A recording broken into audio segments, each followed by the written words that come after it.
Abia Mamano. Did I get it right? Nsulu Mamano. Before I adopt the protocols that were established here earlier, let me recognize His Excellency, my very, very good friend and elder brother for so many years now, Governor Alex Oti. I also want to recognize the Deputy Speaker of the Federal House of Representatives, a very good friend and a bosom brother, Benjamin Kalu. And of course, my successor in office, the lady who is sitting on the chair I sat for 4 years as Minister of State Labour, Honorable Nkiruka Onyedosha. And then I will then adopt all the protocols that were established here before I came. I want to say I bring the very warm greetings of His Excellency, the President of the Federal Republic of Nigeria, President Bola Ahmed Tinubu, to the great people of Abia State. When I told him I'm coming here today, we held a fake meeting yesterday. He was very glad to dispatch me to this occasion. But let me put what is happening here today in proper perspective.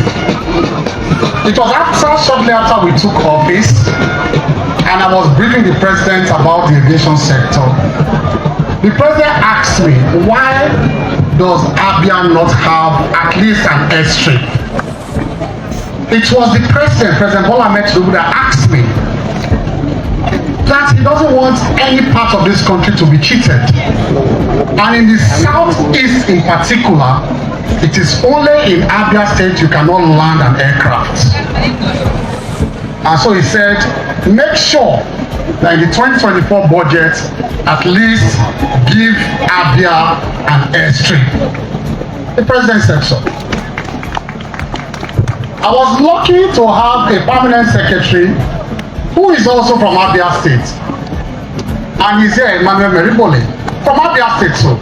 So I was surrounded by everybody's, if I was hedged, in, by people's whose interests, I had uppermost in mind. And then of course, the president's motivation was also the fact that, whether you like it or not, he loves the governor of this state.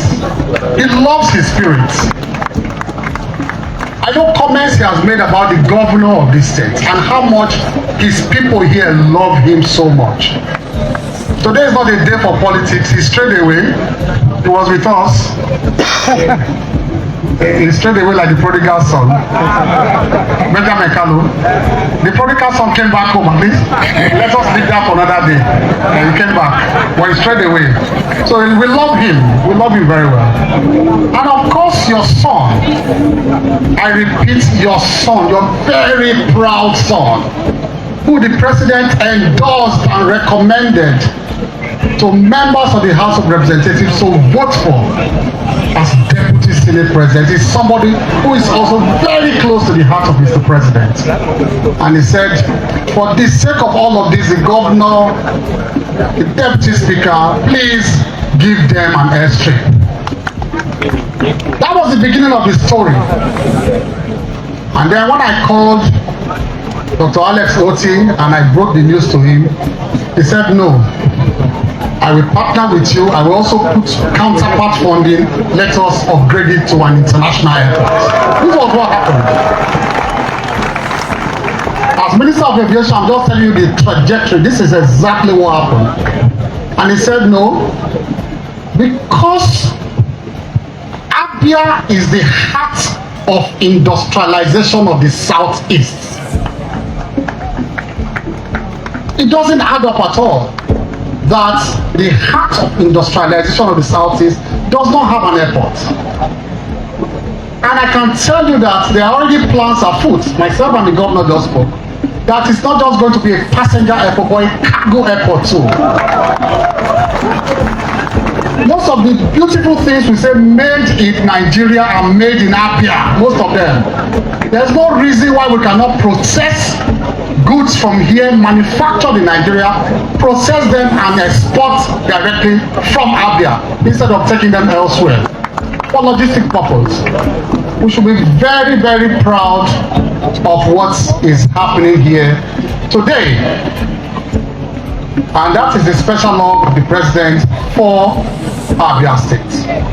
So I can tell you, just to add a few words to what I think it was my brother, my elder brother Adolphus Wagbara, my big uncle that mentioned it about the profitability of an airport. People sometimes criticize the siting of airports that they think are not commercially viable.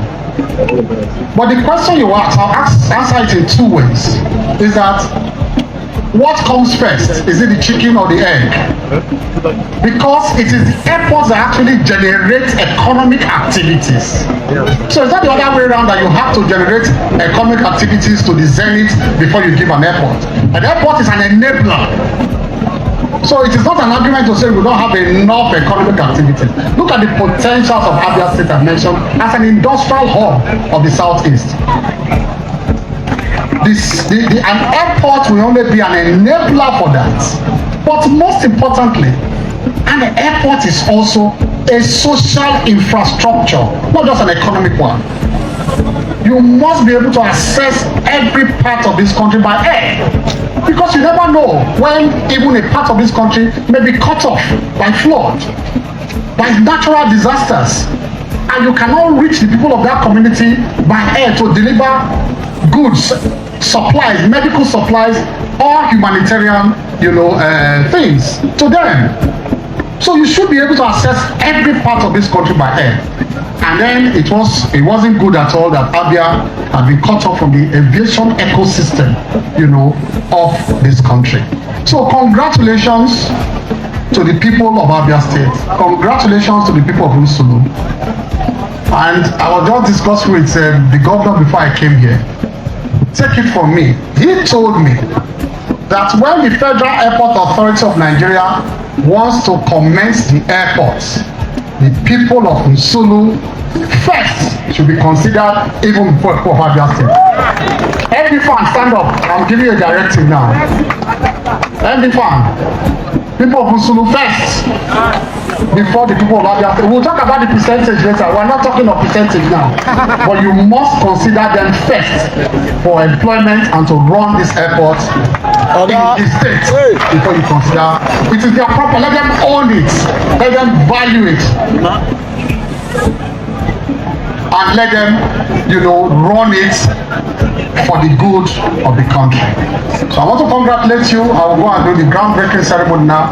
And I can assure you that a little bird in the name of Benjamin Kalu is a little bird that whispered that once the proposal, because 2024 we put some money there just to clear and start. Okay. Benjamin Kalu, this your man, hold him well. He said he is ready to put on the boxing gloves. Once it arrives National Assembly, he will double and triple the amount inside the budget. Not be so you talk. So men are hold on well. If they not see plenty money inside, now Ben na go home. Ben na home Ben. Thank you and God bless you all. Happy mama no. God bless you.